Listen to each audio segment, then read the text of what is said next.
I got so motherfucking design on right now.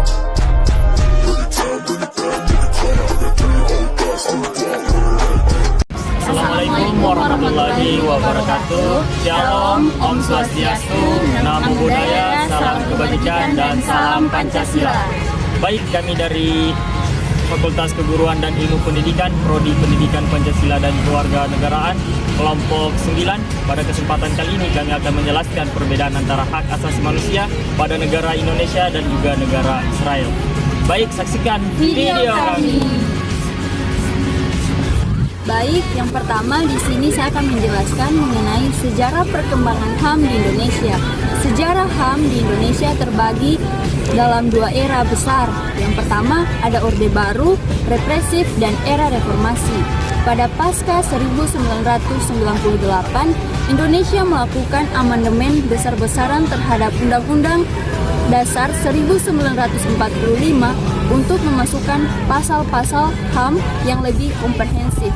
Lahirnya Undang-Undang Nomor 39 Tahun 1999 tentang HAM dan Undang-Undang Nomor 26 Tahun 2000 tentang Pengadilan HAM, menandai komitmen negara untuk beralih dari sistem otoriter menuju demokrasi yang menghargai hak sipil dan politik. Selanjutnya di sini saya akan menjelaskan mengenai sejarah perkembangan HAM di Israel.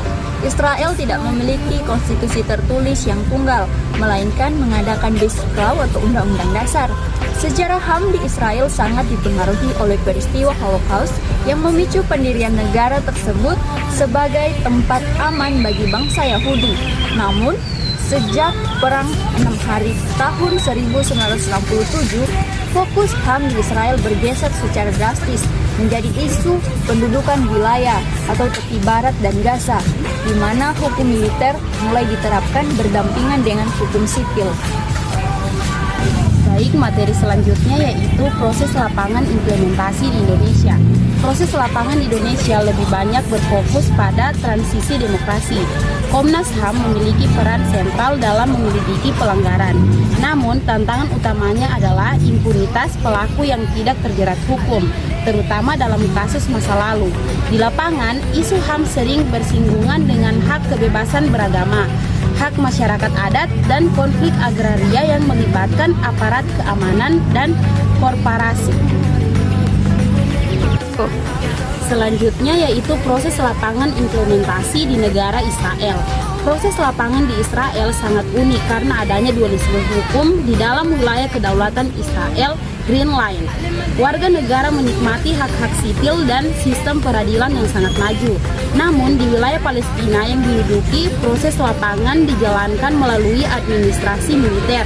Hal ini mencangkup pemeriksaan di pos penjagaan checkpoints, pembatasan ruang gerak, dan sistem peradilan militer yang sering dikritik oleh organisasi internasional.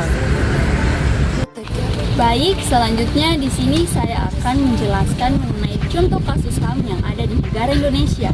Contoh kasusnya ini sering terjadi di Indonesia, yaitu konflik lahan atau agraria. Salah satu contoh nyatanya adalah kasus Rempang pada tahun 2023 atau konflik lahan di Wadas. Di sini terjadi benturan antara proyek strategis nasional dengan hak atas tanah dan tempat tinggal warga setempat. Kasus ini menunjukkan bagaimana pendekatan keamanan terkadang masih digunakan dalam menangani perselisihan sipil di lapangan. Selanjutnya contoh kasus Israel, pemukiman dan penggusuran. Contoh kasus yang kami ambil dari negara Israel adalah kasus sejarah di Yerusalem Timur menjadi sorotan dunia. Kasus ini melibatkan upaya pengosongan paksa rumah-rumah warga Palestina untuk diberikan kepada pemukim Yahudi berdasarkan klaim pemilikan tanah historis. Secara internasional, hal ini dianggap sebagai pelanggaran hukum humaniter karena mengubah komposisi demografi di wilayah kependudukan. Baik, kesimpulan yang dapat diambil dari perbedaan antara hak asasi manusia pada negara Indonesia dan juga negara Israel bahwa Masalah HAM di Indonesia adalah masalah pendewasaan demokrasi, tentang bagaimana negara melindungi warga dari penyalahgunaan kekuasaan yang bersifat domestik. Sedangkan di Israel adalah masalah konflik kedaulatan dan okupasi, yaitu tentang bagaimana keamanan nasional berbenturan dengan hak penduduk yang tidak memiliki kewarganegaraan Israel. Dan keduanya memiliki lembaga pengawas yang kuat, yaitu Komnas HAM di Indonesia dan juga Mahkamah Agung yang ada di Israel. Namun, efektivitasnya seringkali terhambat oleh kepentingan politik dan juga stabilitas keamanan nasional masing-masing negara.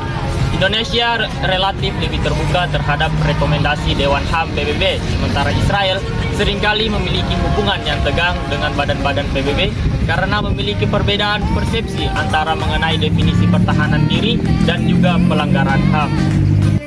Sekian pemaparan video dari kami, kurang dan lebihnya kami mohon maaf. Wabillahi taufiq wal hidayah. Wassalamualaikum warahmatullahi wabarakatuh.